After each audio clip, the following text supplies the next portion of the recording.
he was actually performing chest compressions. I would have thought he just would have left her to die because, well, that's what he'd been doing previously, so why not now? Asshole. And Jessica, when the cops arrived, Jessica was found, the mother, outside. She was standing outside the home crying after he had called her telling her she had to come home from work. But I don't think he told her anything because according to the documents I've read, he basically just rang her, said something's wrong with Zoey, get home, and hung up. So, so I don't think so.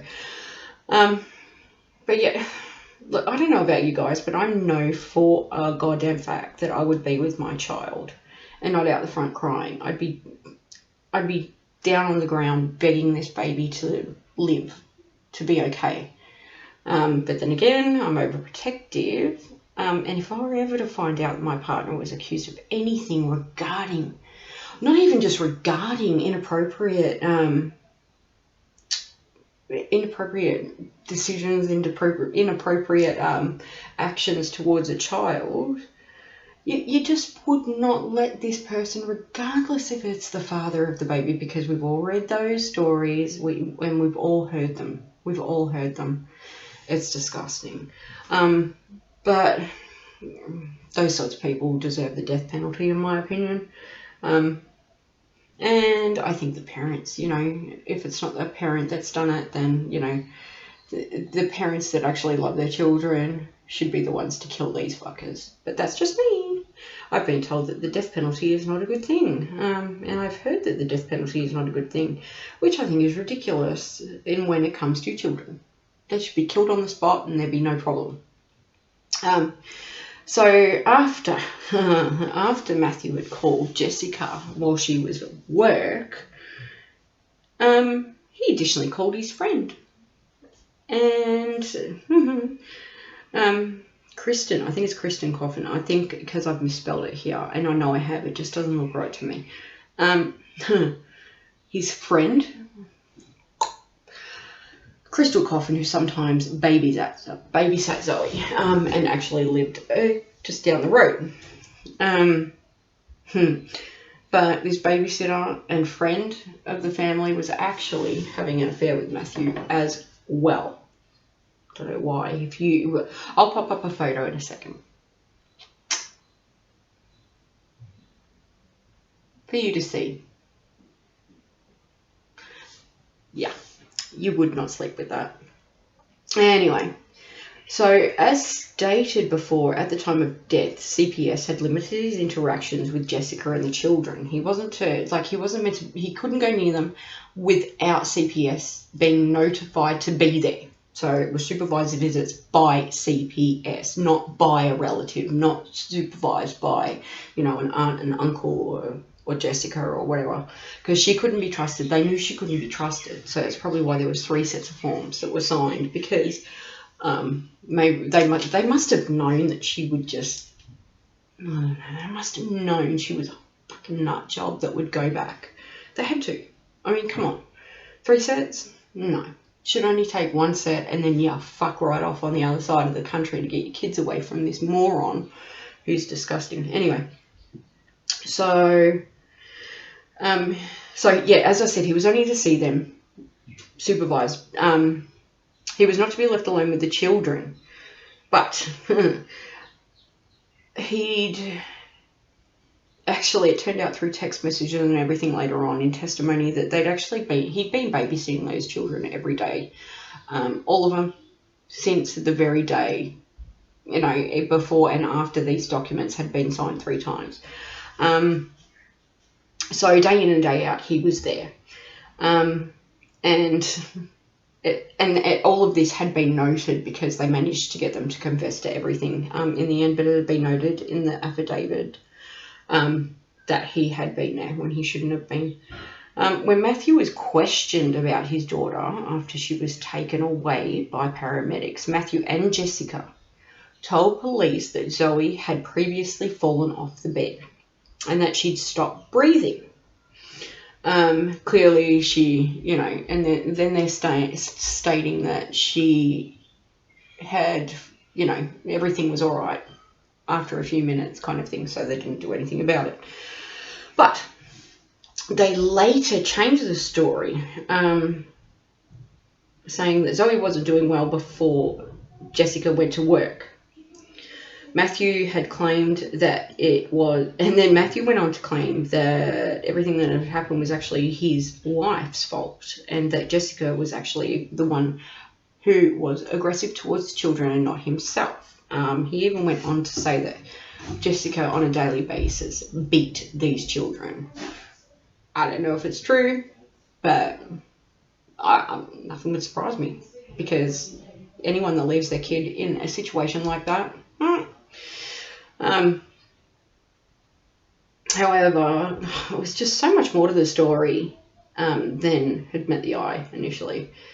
So, as the days move on and the investigation moves on, the text messages between the couple, Jessica and Matthew, revealed that they were concerned. They revealed that they knew something was wrong with the baby, and that the only reason they hadn't gotten any help for her is because they knew that Indiana Child Services Department would become involved if they took baby Zoey to the hospital.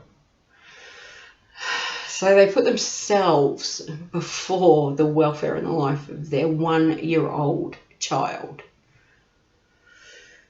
Anyway, so as stated, text messages had been going back and forth even after molestation charges. They were talking several times a day, and so there's absolutely no contact order. There was also a no contact order between Jessica and Matthew from the department, due to because on top of the molestation charges in 2012, he physically assaulted Jessica. So. And he actually, he was charged for that, and I'm not sure if he did time. I could not find that. But anyway, she went back to him. And I'll never understand why they go back, but fucking shit happens, hey?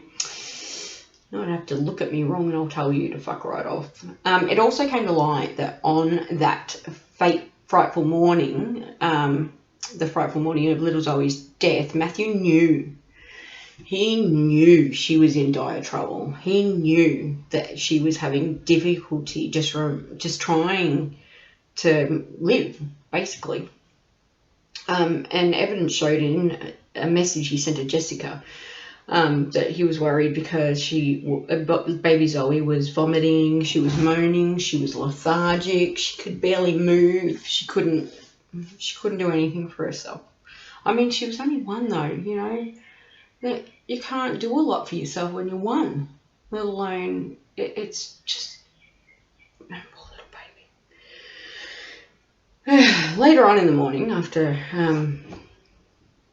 Zoey had been taken away, on the way to the hospital, police saw the cuts on her forehead and bruises on her stomach, but what they didn't see were the healing abrasions that were found in that poor baby's autopsy after she was pronounced dead. There were injuries sustained months prior to death that were unearthed.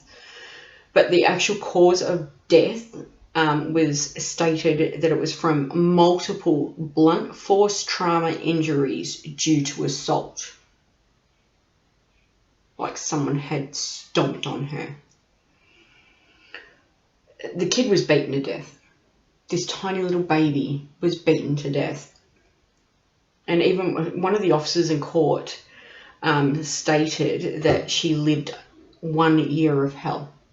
So this began at the beginning. Second she was born.